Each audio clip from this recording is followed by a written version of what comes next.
피조물과 생명이 있는 존재에게는 크든 작든 능력이 있습니다.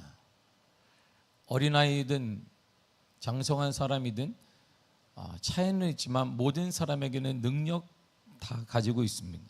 심지어 아무것도 없는데요, 그에게는 생존의 능력이라도 있습니다. 그러므로 인간보다 뛰어난 사단의 능력은 분명히 있을 것입니다. 성경은 사단의 능력을, 가장 큰 능력을 성경은 이렇게 말해주고 있습니다. 요한복음 8장 44절입니다. 시작. 그가 거짓말랑이요 거짓의 아비가 되었습니다. 아멘. 그는 거짓에 가장 능통한 자입니다. 거짓에 가장 탁월한 자입니다.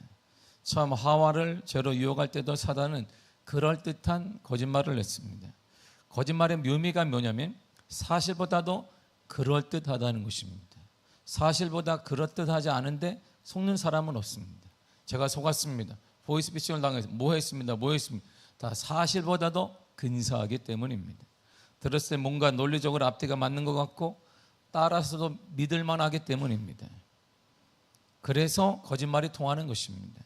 하나님의 동산나무의 열매를 먹게 하셨는데 단 하나만 금하셨습니다. 거기다 누구도 의문을 가지지 않았습니다. 의문을 가진 사람들이 지금도 있기도 합니다. 신앙생활을 처음 하는 사람들은 왜 그런 하나님께서 동산 중앙에 있는 나무를 심어놨는지 모르겠는데요, 그거 안 먹었으면 죄가 시작되지 않았는데요, 그렇게 질문을 하기도 합니다. 어쩌면 아담과 하와도 그런 의문을 처음에는 가졌을지도 모릅니다. 다만 하나님을 신뢰했던 그들에게 그 의문은 중요한 게 아닙니다. 무슨 의문이 있든 나는 하나님을 신뢰하니까 하나님이 말씀하셨으니까 된 것입니다. 그런데 사단은 그 점을 파고들었습니다. 먼저 사단은 하나님이 참으로 너희에게 동산의 모든 나무를 먹지 말라고 하시더냐 이렇게 물어봤습니다. 그러니까 하와가 그건 아닌데, 중요하지 않다고 생각했던 질문이 사실은 중요한 거구나라는 걸 깨닫게 된 거예요. 그렇구나, 내가 너무 생각 없이 살아왔나? 사단은 하와가 찾지 못했던 그 의문을 답을 또한 주었습니다. 왜 그러냐면 하나님이 왜 그렇게 명령했을까? 이유가 다 있는 거야. 모든 것은 이유가 있는 거야. 창세기 3장 5절에 이렇게 말해주고 있습니다. 시작. 너희가 그것을 먹는 날에는 너희 눈이 맑아져 하나님과 같이 되어 선악을 알 줄 하나님이 아심이니라. 아멘. 누구의 말이 더 설득력이 있을까요? 하나님은 그저 먹지 마, 먹으면 죽는다, 끝이었어요. 명령만 하셨습니다. 그러나 사단은 그것이 아니라 먹으면 너희들이 하나님과 같이 된다, 능력의 사람이 된다, 능력이 정말 탁월하게 된다, 그래서 먹지 말라고 하나님이 하신 거야. 그리고 생명에는 전혀 지장이 없다. 하나님의 말씀과 사단의 말은 우리에게, 그래서 지금도 신앙생활에 우리가 결단하지 못하는 것은 하나님의 말씀대로 살겠습니다라고 그렇게 우리가 뚜렷하게 삶을 표현하지 못하는 것은 하나님과 사단의 말 사이에는 차이가 많기 때문이에요. 하나님의 말씀은 친절하지 않습니다. 대부분 친절이 없어요. 하나님이 그냥 강압적으로 들립니다. 먹으면 반드시 죽는다, 먹지 마, 끝. 뭔가 좀 토시가 달아야 되는데, 왜냐하면 이게 없어요. 하나님은 먹지 마라, 죽는다, 어떤 여지도 없습니다. 혹시 먹으면 그래도 이게 죽기 전에 뭔가 좀 이렇게 그런 것도 없어요. 먹으면 죽는다, 먹지 마, 명령입니다. 근데 사단의 말은 결과뿐 아니라 이유에 대해서 설명합니다. 왜 그런지 아니? 왜 하나님이 그렇게 말했을까? 너희 능력이 보통이 아니거든. 하나님보다 능력이 더 생길지 모르는 거야. 그래서 그런 거야. 그리고 사단의 말에는 논리가 딱딱 맞아요. 그랬구나, 그래서 하나님 우리에게 방해했구나, 똑같이 될까 봐. 아하, 아이고 내가 이 바보였네, 바보였지. 강압적이지 않습니다. 명령하지도 않습니다. 오히려 내 입장에서 나를 대변해주고 나를 더 생각해 주는 거예요. 그렇구나, 역시 사단이 괜찮은데. 우리가 아담과 하와의 입장이었어도 아마 사단의 말에도 귀를 기울일지 모릅니다. 내용을 떠나서 나를 위해 준다는 생각 때문에 더 신뢰하고 마음에 갔을지 모릅니다.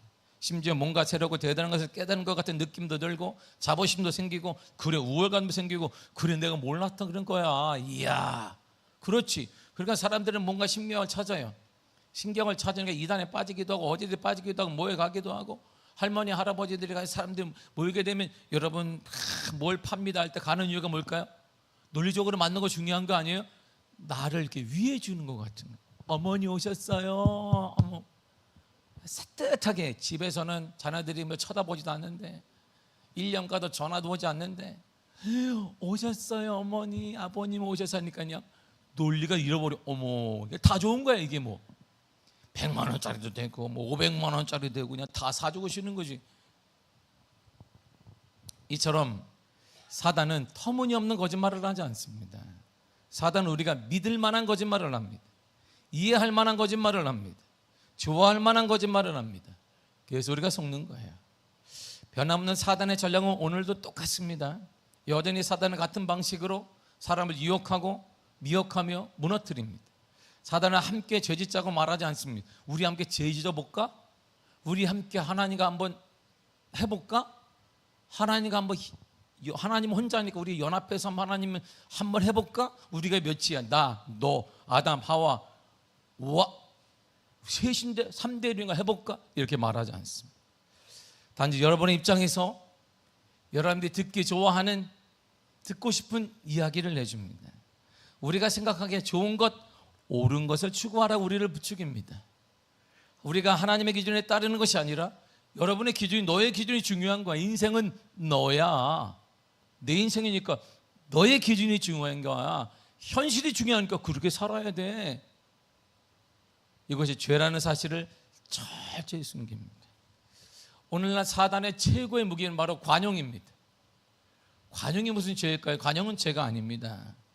절대죄가 성경은 말합니다. 서로 관용하고 이해하라고 말합니다. 관용은 남에게 선을 베푸는 것, 내 권리를 내세우지 않는 것, 존중해주고 용납하는 것이 관용입니다. 그런데 어떻게 죄가 될까요? 죄가 되지 않습니다. 그러나 어떤 것이든 하나님의 기준이 아니라 우리의 기준을 세운다는 것은 죄입니다.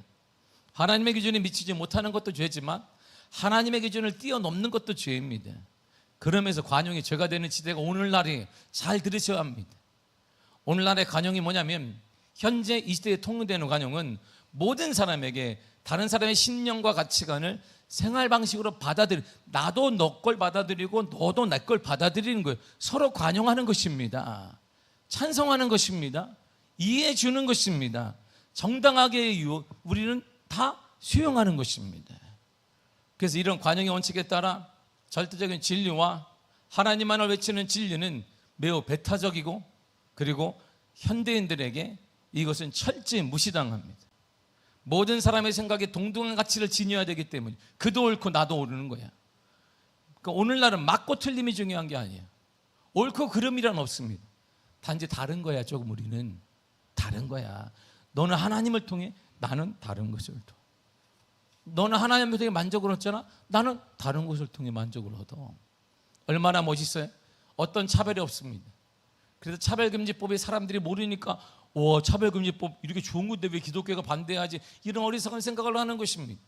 그 내용이 철저히 이단적이며 철저히 비성경적인데 모르고 용어가 너무 멋있잖아요. 차별을 금지한다. 와, 괜찮네. 차별금지법에 너무 좋은데 차별하면 안 되는 거다 하는 것입니다. 가정생활 남녀 그것도 인정한다. 그 남녀와 동물도 인정해야 된다. 그리고 심지어는 이런 관계가 아니라 물체하고도 차하고도 이런 성적인 게 일어날 수 있다. 다 인정해 줘야 되는데 차별금지법이에요. 차별을 금지한 내 취향이니까. 이렇게만 하면 우리가 화합하며 다 같이 살 수 있을 것 같습니다. 하지만 그것이 사단의 거짓말이에요. 이런 관용의 원칙에 따라 창조론을 말하면 그와 다른 생각을 가진 사람들의 의견을 무시하는 것이 되는 것이고 과학의 원리도 모른다며 광신도라고 말합니다. 동성애를 반대하고 차별금지법을 반대하는 것도 다른 사람의 생각을 무시하는 것이라고 말합니다.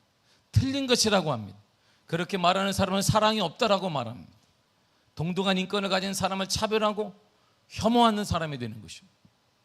낙태를 반대하면 여성을 차별하는 사람이 됩니다. 여성을 아이 낳는 도구로 취급한다라는 아주 미개한 사람으로 여기게 됩니다. 관용이라는 이름으로 모든 것을 받아들여야만 돼요.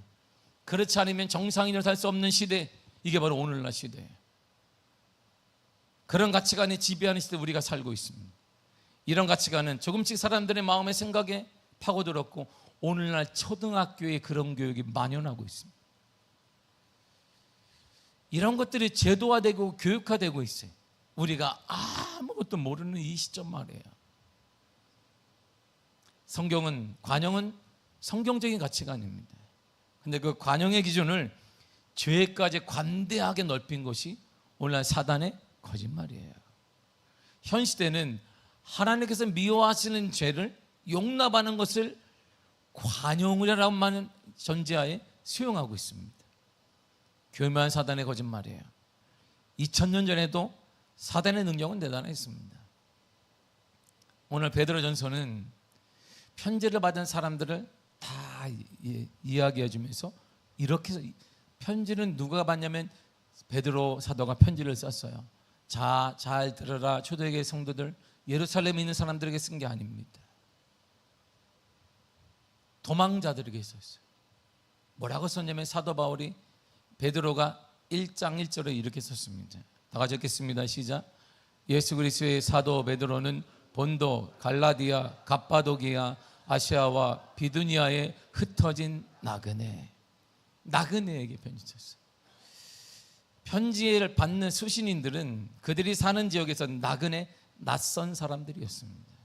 이들은 거처할 것이 없어 떠돌아다니는 사람들입니다. 오늘날 정확한 표현으로 말하면 이들은 난민입니다. 그들이 머무는 지역 사람들로부터 받아들여지지 못한 사람들, 즉 이방인들입니다. 특별히 본문은 네로 황제 시절을 배경으로 하고 있는데 네로 황제가 다스리는 로마는 불안정했습니다. 불안정해서 왕권을 향림하지 않았는데 로마에 대화자가 났습니다. 황제에 대한 지지도가 계속 나락으로 떨어졌습니다. 이 문제를 네로 황제가 해결하기 위해서 타결책을 딱 찾은 것이 그리스도인이 그랬다. 그리스도인을 타겟으로 삼았습니다. 그래서 그들을 잡아 불태우기 시작한 거예요. 온 거리마다 밤에도 불을 밝혔는데 가로등이 아니라 그리스도인을 하나씩 태운 것입니다. 불을 다 밝혀놨어요. 로마인들은 로마의 신들에게 절하지 않는 것, 군대에 복무하지 않는 그리스도인들을 의심스러운 눈으로 보았습니다.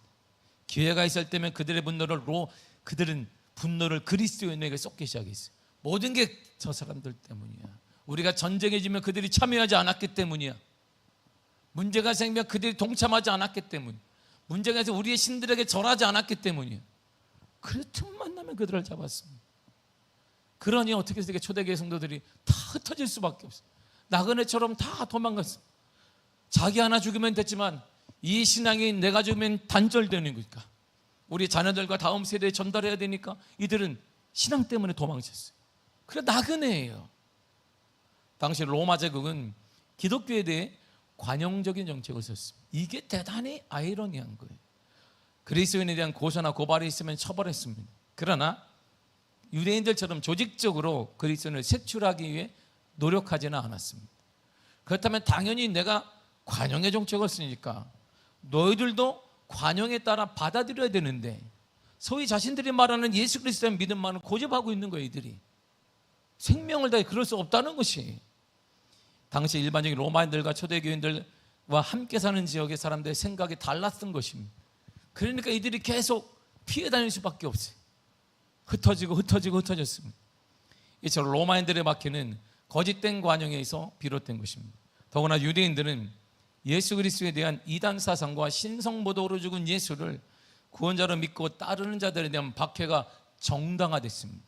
이들을 죽이는 것 정당화, 로마에게 넘기는 건 정당화하는 것이고, 이들을 살인법으로 다스리는 건 정당화되는 것이고, 의리는 유대법에 따라 살인을 할 수 없지만, 처형은 할 수 없지만 로마법에 세워서 이들을 정당하게 사형제도를 언도했던 것입니다.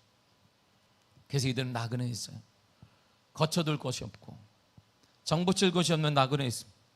고향에서 쫓겨나고 직업도 잃고 교육받을 정당한 기회도 박탈당하고 인권도 농락당하는 나그네 외톨이가 바로 초대교회 성도들이고, 이들에게 사도 베드로가 편지를 쓴 것입니다.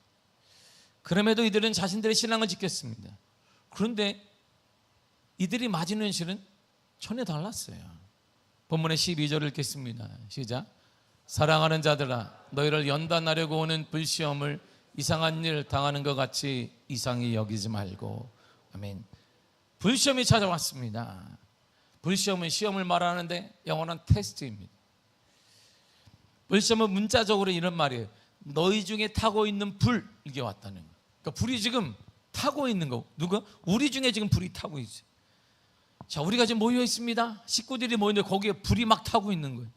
거기 이런 거야. 그런데 이상한 거 아니야, 이러는 거 베드로가. 아니, 지금 우리 집에 불이 타고 있어. 우리 집에 내 자녀들과 내가 지금 불에 옷이 닿아서 불이 타고 있는데 베드로가 말하기를 이상한 거 아니야. 당연한 거야. 이상한 거 전혀 아니야. 고통스럽게 소돔과 소돔성이 불로 심판받는 것 같은 그 불이 떨어지는데 바벨론 성이 멸망시킨 불이 떨어지고 있습니다. 그래서 순수한 금을 얻기 위해 재련하는 불이 그를 연단하고 불로 계속 뜨거운 불이 임하는데 얼마나 뜨겁겠어요. 나도 뜨거운데 사랑하는 자녀들, 내 사랑하는 남편과 아내가 막 불에 같이 타고 있는데 더욱 충격적인 말은 베드로가 이런 불시험을 바라보며 사랑하는 성도들이여 이상한 일이 아닙니다 그러는 거예요. 그거는 이상한 일이 아니다. 당연한 것이다. 이렇게 얘기를 하는 거예요. 하나님께서 허락하신 것이라는 거야. 갑바도기아에 가면 두 개의 큰 상징물이 있습니다. 데른교회가 갑바도기아, 오늘 사도 베드로 썼던 거기에 있어요. 그리고 바로 옆에 안디옥, 비시디안 안디옥이 있습니다. 그리고 바로 옆에 게렘의 동굴교회가 있어요. 지금 그 성도에게 쓴 거예요. 오늘 이 본문이 갑바도기의 데린크리에 살고 있는 그 성도들에게 썼던 것입니다. 그림을 한번 보세요. 저게 데린크리인데요, 겉이 저렇게 관광지지만 2000년 전에도 거기는 아무도 몰랐어요. 지하에 그냥 평범한 시골 동네예요. 그냥 보세요. 누가 저기 지하교회에 있는지 알겠어요? 아무도 몰라요. 근데 거기에 그리스도인들이 쫓기고 왔어요. 그리고 동굴을 파기 시작했는데 저게 지하 조감돈, 지하 20층까지 파놨습니다. 거기엔 2만 명에 3만 명까지 그들이 거했는데 더 놀라운 것은 그게 하나가 아니라는 거예요. 지역에 데린이란 지역의 쿠유가 바로 우물이에요. 우물을 파지 계속 파는데 그게 옆으로 저런 게 또 옆에 있고 또 옆에 있는 거예요. 계속. 그러니까 도대체 몇 명이 산 거야? 그 성도에게 지금 베드로가 편지를 보내고 있는, 편지를 보세요. 들어가는 입구가 되게 넓은 걸 찍었는데 되게 좁아요. 그나마 저거는 관광객이 들어가라고 좀 넓혀놓은 거예요. 제가 키가 큰 걸 저기 가서 알았어요. 머리에 다 이렇게 동굴이, 그리고 우물을 저 끝까지 파놨습니다. 그거 제가 싫지 않았지만 그럼 한기는 어떻게 하는데요? 제가 지하 8층까지 가봤더니 작은 빛이 하나 있어요. 환기구를 하나 파놨어요. 다음 보시면요, 저게 무덤이에요. 한꺼번에 모아놔요. 계속. 그래서 썩게 한 다음에 그걸 다시 추려서 그들이 보관하거나 아니면 밖으로 한 번에 나가는 것이에요. 다음 보시면 무덤 옆에 바로 지하 7층에 있는 예배당이 나옵니다. 그 예배당이에요. 십자가로 되어 있어요. 데린교회가 이렇게 가장 높아요. 그나마 예배드리기 위해서 예배의 본당이 십자가로 되어 있어요. 이렇게 거기서 그들은 예배를 드렸어요. 지하 7층에서 목숨을 걸고 예배를 드렸습니다. 그 성도들에게 베드로가 편지를 한 거예요. 불시험 왔다, 자녀 잃었지, 타고 있지, 얼마나 뜨거워. 근데 그 이상한 거 아니야. 아니 그러면 도대체 뭐가 이상한 건데? 그리고 옆에 보면 바로 갑바도기아의 또 다른 지역에 게렘의 동굴교회가 있어요. 저게 사막에 있는데요, 대형 버스가 못 들어가요. 조금 지프 차를 타고 들어가야 되는데 뭐 간 거 멋있습니다. 지금이니까 멋있는 거예요. 그 당시에는 물도 없어요. 그냥 저 산 같은 걸 삽으로 파는 거야. 이렇게 파서 구멍을 내서 거기에 들어가서 사는 거예요. 거기서 사는 거예요. 왜? 신앙 때문에. 곳곳마다 저기 괴렘의 동굴교회를 가면 구멍이 개 다 나와 있어요. 그걸 사람들이, 그리스도인들이 파고 거기에 들어가서 산 거예요. 중세 때는 이슬람 국가가 지배할 때는 거기에 또 들어가서 살고 신앙을 그래서 지켰습니다. 그런데 그들에게 사도 베드로가 얘기하는 거예요. 불시험이 왔는데 이상한 일이 아닙니다. 이러는 거예요. 여러분, 이상한 일이 아닙니다. 그건 당연한 것입니다. 이렇게 얘기해요. 그리고 오히려 그런 삶을 이렇게 하라는 거예요. 본문의 13절 읽겠습니다. 시작. 오히려 너희가 그리스도의 고난에 참여하는 것으로 즐거워하라. 이상한 일 아니다.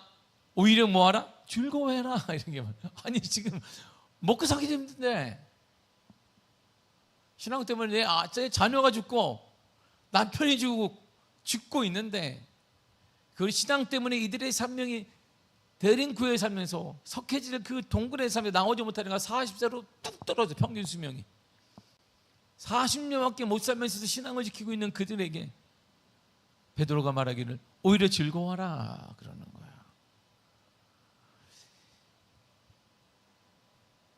오히려 즐거워하래요. 지금 편지를 받고 있는 갑바도기아 성도들, 비시냐 안디옥의 성도들은 처참합니다. 신앙으로 인해 자신이 가진 모든 것들을 빼앗겼습니다. 그리고 이들은 난민이 되어버렸어요. 현재의 삶을 유지하는 것 자체도 버거운 사람들입니다. 먹는 것 자체도 하루하루 버거운 사람들. 자신은 굶을 수 있잖아. 내 자녀는 내일 뭘 먹여야 되나. 이 사막지대에서 뭘 먹여야 돼. 함부로 나갈 수도 없어요. 왜? 나가면 나 하나 때문에 2만 명의 사람들이 다 한꺼번에 체포될지도 모르니까. 그런 그들에게 베드로서는 지금 받고 있는 고난을 즐거워라고 하는 거예요. 그리고 고난이 이상한 것이 아니라고 말합니다. 근데 전제가 있습니다. 아무 것이나 아무 삶이나 즐거워하라는 게 아니에요. 그리스도의 고난에 참여하고 있다면, 예수님의 고난에 참여하고 있다면 즐거워하라는 것입니다. 그리스도의 고난이란 그리스도를 위한 고난을 말합니다. 그리스도를 믿기 때문에 겪어야 하는 여러 가지 핍박과 지옥과 손해 등을 말합니다. 고난을 당하는 것은 힘들고 어려운 일입니다. 그러나 그리스도를 위한 것이라면, 그리스도를 믿기 때문에 겪는 어려움이라면 이것보다 가치 있는 일은 없다라는 것입니다. 왜일까요? 다음 이렇게 말해주기 때문에. 13절 전체를 읽겠습니다. 시작. 오히려 너희가 그리스도의 고난에 참여하는 것으로 즐거워하라. 이는 그의 영광을 나타내실 때에 너희로 즐거워하고 기뻐하게 하려 함이라. 아멘. 기뻐한 일이 생긴다는 거예요. 지금 초대교회 성도에 당하는 고난은 육체적으로, 정신적으로 견디지 못할 정도로 어렵고 힘듭니다. 그러나 그날의 영광을 생각하면 이기고도 남는다. 그날엔 우린 보리라. 그날에 여러분, 우리에겐 그날이 있습니다. 이런 거예요. 그리스도인들에겐 그날이 있습니다. 예수님께서 영광으로 오실 그날, 우리가 예수님 옆에 그날의 영광을 꿈꾸며 이상한 일 당하는 것처럼 생각하지 말고, 손해를 보더라도, 신앙 때문에 손해를 보고, 신앙 때문에 경제적으로, 정신적으로 우리의 모든 취업이나 모든 문제에 손해를 보더라도 기뻐하십시오. 즐거워하라는 것입니다. 그날에 주님이 기억하실 것입니다. 그래서 우리 복음성가를 이 찬양 부르잖아요. 죄 많은 이 세상은 내 집안이네. 내 모든 보안은 저 하늘에 있네. 저 하늘에 있는 것입니다. 주님 같은 친구 없도다. 저 천국 없으면 난 어떻게 하나. 저기 저 천국이 없다면 그들의 고난은 아무것도 아니지만 참다운 그들에게 소망이 있다는 것이 저 천국의 소망. 그래서 우리가 찬송가도 부르잖아요. 180장에 나팔 불 때 나의 이름, 부를 때에 잔치를 참여하리라. 주님이 내 이름을 기억하실 것입니다. 믿음의 사람에게 참된 복이 뭘까요? 그걸 그렇게 힘들게 살고 있는 초대교회 성도들에게 베드로가 참다운 복이 있음을, 복의 정의를 이렇게 내립니다. 본문의 14절입니다. 시작. 너희가 그리스도의 이름으로 치욕을 당하면 복 있는 자로다. 영광의 영 곧 하나님의 영이 너희 위에 계심이라. 아멘. 복 있는 자로다. 그래. 참된 복이 복 있는 자로다. 누가 복 있는데요? 그리스도의 이름으로, 그리스도의 이름 안에서 믿지 않는 사람들로부터 비방이나 상처와 무시와 괴롭힘을 받으면 복이 있는 사람이다.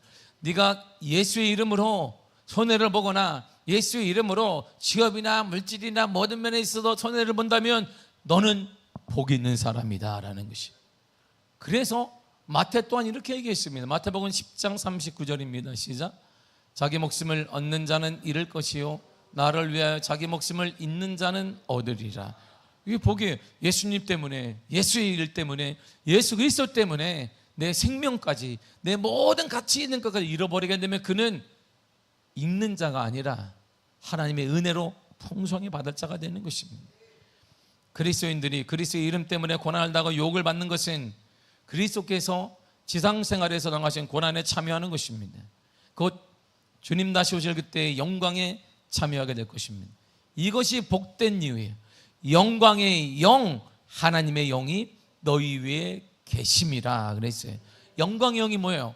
하나님의 영이라고 그러는데 그 영이 뭐니까 성령을 말하는 거 아니겠어요?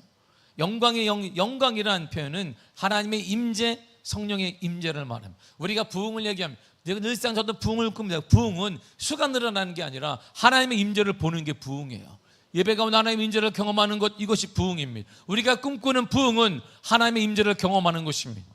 하나님의 임재를 내 삶 가운데, 우리 교회 가운데, 예배 가운데, 가정 가운데 하나님의 임재를 보는 것입니다. 하나님 우리 가정에 임재하셨구나. 하나님의 내 일터 가운데 함께 하시는구나. 그걸 경험하는 게 부흥이에요. 참다운 부흥, 참다운 부흥이에요. 하나님의 임재는 그러므로 하나님의 소유를 뜻하는 것입니다. 예수 그리스도 때문에, 그리스도의 이름으로 인해 고난과 상처와 가난케 대접을 받는다면 그 사람은 하나님의 소유가 되는 것입니다. 하나님의 그 사람의 주인임을 도장 찍는 것입니다. 우리는 우리 집을 아낍니다. 집을 아끼고 돈을 아끼고 내 것을 아낍니다. 왜요? 내가 주인이기 때문이에요. 함부로 다루지 않습니다. 왜요? 내 것이기 때문입니다. 저는 뭐 집이 커요. 이렇게 할렐루야. 화장실도 많습니다. 매번 그래서 약을 며칠 전에 뿌렸어요. 우리 안수 집사님한테 뿌려가지고 이 친구들이 계속 누워 계세요. 이렇게 약을 먹은 친구들. 아이도 놀랄까봐 아침 저녁으로 주워 담아 이렇게 주워 담아가지고 화장실 넣고 물을 내려서 이렇게 보내요. 아이들도 어머머 이들 놀라서 어머머 놀라서 애들이 얼마나 놀라겠어요. 그래서 이 친구들이 이렇게 누워 있어요. 하늘을 보면서 이렇게. 나 죽었다고 누워 계시니까 지하부터 가가지고 내가 하나 우리 사모하고 둘이 이렇게 쫙 어느 때 급하면 그냥 손으로 집어가지고 이렇게 던져. 우리 사모 그러지 말라고 그러면 중요한 뭐 이렇게 막 누가 가래 뱉으면 에이씨 이래가지고 막 이렇게. 우리 집에서는 내가 전혀 이 손이 황금손이라 만지지도 않아요. 우리 집에서. 근데 우리 교회만 오면 이제 뭐고 침 뱉은 거 뭐 아유 이게 왜 그런데 탁 버리고 다 해요. 왜? 주인이니까 그런 거잖아요. 주님 맡겨주신 주인이니까. 여러분들 집을 아끼잖아요. 왜요? 주인이니까 그렇죠. 하나님 우리를 아끼는 이유는 그분이 우리의 주인이기 때문이에요. 그리스도 때문에 고난을 받고 그리스도 때문에 손해를 당하는 그때부터 우리는 하나님의 소유물이 되는 거예요. 그래서 이렇게 말합니다. 베드로 사도가 2장 9절에 이렇게 말합니다. 시작. 너희는 그의 소유가 된 백성이니 이는 너희를 어두운 데서 불러내어 그의 기이한 빛에 들어가게 하신 이의 아름다운 덕을 선포하게 하려 하심이라. 아멘. 소유된 이런 헬라어가 그다음에 페리포이에신인데 특별한 대가를 치르고 획득한 것, 이게 소유예요. 그러니까 소유인 건 내가 확 사는 것이 아니라, 내가 훔쳐오는 것이 아니라 대가를 치르고 갖고 온 거예요. 우리가 여러분들이 뭐 살 때 집에 쇼파가 있습니다. 대가를 치르는 거잖아요. 돈을 내고. 우리가 하나님의 소유된 것은 대가를 치르서 하나님이 그리스도를 죽음을 대가를 치르고 저와 여러분을 소유로 삼았다, 이런 말입니다. 그리스도인은 하나님께서 자기의 독생자이신 그리스도의 희생과 죽음을 통해 자녀로 삼으신 믿음의 하나님의 백성이 되는 것입니다. 우리가 여러분이 하나님의 소유가 된 것은 독생자 그리스도의 죽음과 맞바꾼 것입니다. 그러면 여러분들의 삶, 여러분의 그 어려움, 때로는 주님과 겪게 되는 갈등의 모든 문제는 선한 방법으로 하나님이 풀어주실 것이고 인도해 주실 것입니다. 자녀에게는 이런 은혜를 주십니다. 어두운 데서 불러내는 것입니다.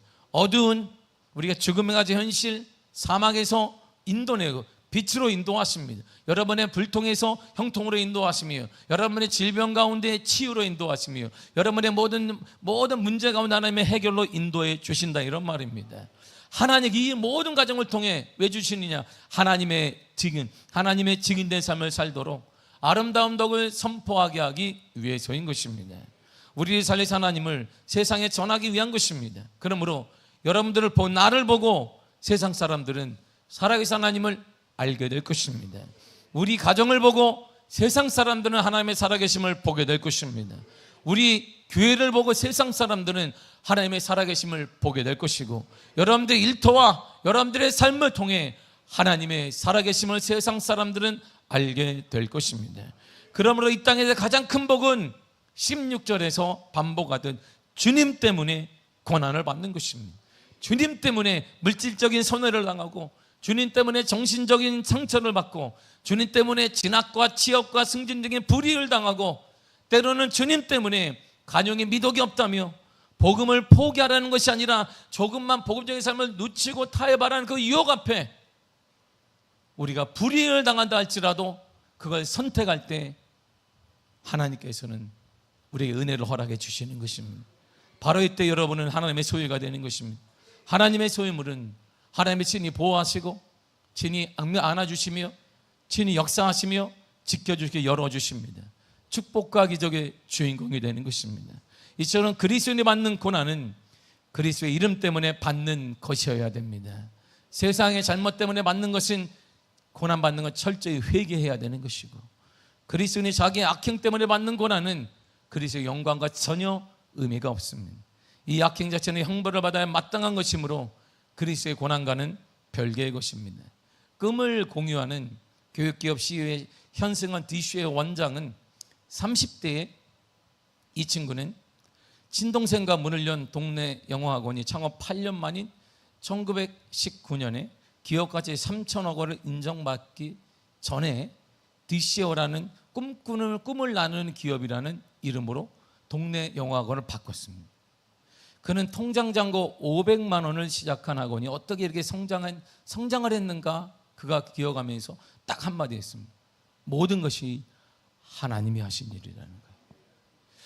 현 회장은 고교 시절 등교 전 학교에 20분 전에 아침마다 기도하고 학교를 등교했습니다. 점심과 저녁에는 기독교 동아리의 친구들과 함께 기도하며 찬양하며 고3 때도 했습니다. 그리고 주일에는 고3임에도 봉사하며 교회 중심, 하나님 중심으로 살았습니다. 열심히, 우리가 말하는 드라마로는 그렇다면 그냥 좋은데 딱 들어가야 되는데 수능 시험에서 떨어졌네. 대학에 떨어졌어요. 그렇게 열심히 했는데 떨어졌습니다. 그리고 가족과 지인들로부터 능력을 인정받지 못했습니다. 그래서 그런 생각이, 내가 이렇게 잘 믿었는데 하나님이 왜 나에게 이런 시련을 주시지? 그는 재수 후에 성적에 맞춰 들어간 대학에서 수업을 제외하고 모든 시간을 온라인 강의를 들었습니다. 강의 준비 시간으로 썼습니다. 이후 경기도 의왕에서 지인이 운영하는 학원에서 학생을 가르치면서 영어 교육 사업에 뛰어들었습니다. 그가 수업에 공을 들이고 시간을 투자하면 학생의 성적이 올랐습니다.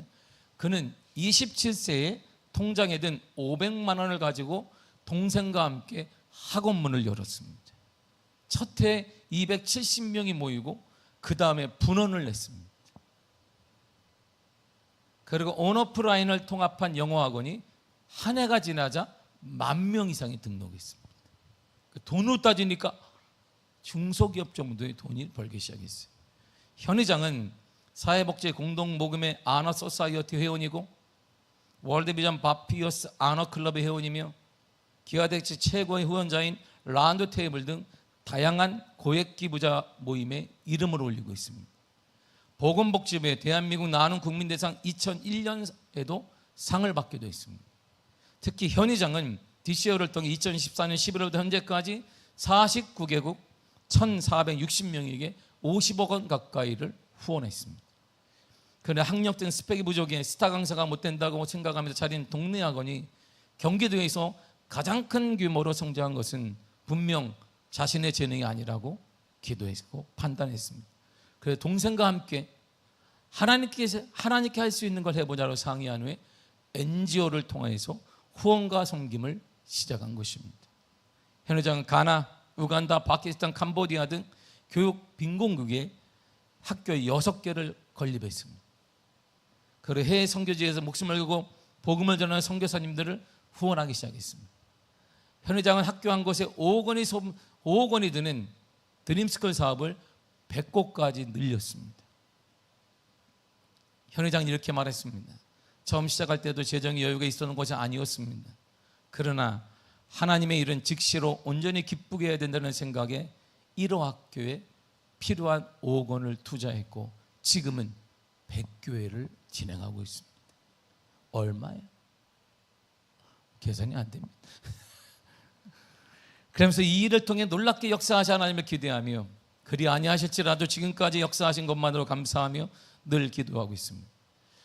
이후 현 회장은 DCO 자본 50% 가정을 사모펀드에 1,650억 원에 매각했습니다. 예상치 못한 부를 추적했고 아직 1,500억 원의 지분을 갖고 있어요. 그래서 그를 얘기할 때 3천억 이상의 자본가다라고 하는 것입니다. 근데 사람들은 그렇게 말하지 않습니다. 그는 하나님의 꿈을 실현한 믿음의 청년이라고 말합니다. 그는 요즘 유튜브 채널 현승원 TV를 통해 하나님을 알리는 일에 힘을 쏟고 있습니다. 구약 30분 만에 끝내기, 2시간 만에 끝내는 성경 전체 풀버전 등 강사 시절 영어를 가르치듯 다양한 시도로 성경을 읽어주고 있습니다. 그는 요즘 기부를 포함해 자신의 삶을 어떻게 하나님께 드리며 살아야하는가를 놓고 깊게 기도 중이라고 합니다. 현 회장은 회사가 크나 작으나 크리스찬 기업가는 하나님 앞에서 모든 걸 내놓을 수 있는 각오로 임해야 하고 그래야 진정한 크리스찬 기업가라고 말하고 있습니다. 특히 잃을 것이 많을 때 내 삶과 소유가 다 하나님의 것이라는 고백을 할 줄 알아야 된다라고 젊은 이 아이가 얘기하고 있어요. 주님 때문에 내려놓을 수 있는 신앙인, 주님 때문에 자신의 모든 것도 나눌 수 있는 신앙인, 주님 때문에 시간도 물질도 힘까지도 내려놓을 수 있는 신앙인, 바로 그가 초대교회 갑바도기아에서 데른크위에서 괴렘의 동굴교회에서 신앙생활을 하고 있는 그들의 삶이고 현재 우리들의 모습이기도 한 것입니다. 사도 바울은 디모데에게 이렇게 썼습니다. 디모데 3장 12절입니다. 시작. 무릇 그리스도 안에서 경건하게 살고자 하는 자는 박해를 받으리라. 우리가 오늘날 현재 믿음으로 살면 박해와 손해를 보게 될 것입니다. 그것은 이상한 일이 아닙니다. 당연한 것입니다. 왜냐하면 이것을 통해 축복의 통로가 열려지기 때문입니다. 하나님의 소유가 되는 길이기 때문입니다. 이때부터 하나님의 인도와 보호와 지켜주심을 경험하는 축복의 통로가 됩니다. 초대교회 성도는 예수님 때문에 박해를 당했습니다. 근데 사도 베드로는 성도 여러분, 이것은 이상한 일이 아닙니다. 당연한 것입니다. 오늘 우리가 믿음으로 산다면, 믿음을 지키고 산다면 초대교회 성도들처럼 그들과는 못하겠지만 손해와 때로는 그들의 나그네 삶처럼 외톨이가 될지도 모릅니다. 때로는 물질적인 손해를 당할지도 모릅니다. 그런데 그것은 이상한 것이 아닙니다. 당연한 것이고 그것을 기점으로 해서 하나님은 나의 주인이 되어서 나를 인도하시며 가정을 인도하시며 삶을 인도하시며 여러분들의 자녀를 인도하시고 우리 교회를 인도하여 주실 것입니다. 이들을 통해 이 힘들고 어렵고 곧 죽을 것 같은 이들을 통해 복음은 전 세계에 퍼지게 되었습니다. 이들을 통해 전 세계에 퍼진 복음이 이 땅 140년 전에 한국 땅에 돌아와 근대화를 일으키는 원동력이 됐던 것입니다. 이것이 축복의 통로인 것입니다. 주님 때문에, 그리스도 때문에 손해받는 것 이상한 거 아닙니다. 당연한 것이고, 그런 자들이 우리 교회, 이 땅의 한국교회 많아질 때 축복의 통로들이 곳곳에 일어나 놀라운 부흥의 역사와 하나님의 살아계심을 증거하는 역사가 일어나게 될 것입니다. 그런 놀라운 축복의 삶이 여러분들의 삶이 되기를 간절히 축복합니다. 기도하겠습니다. 하나님 감사드립니다.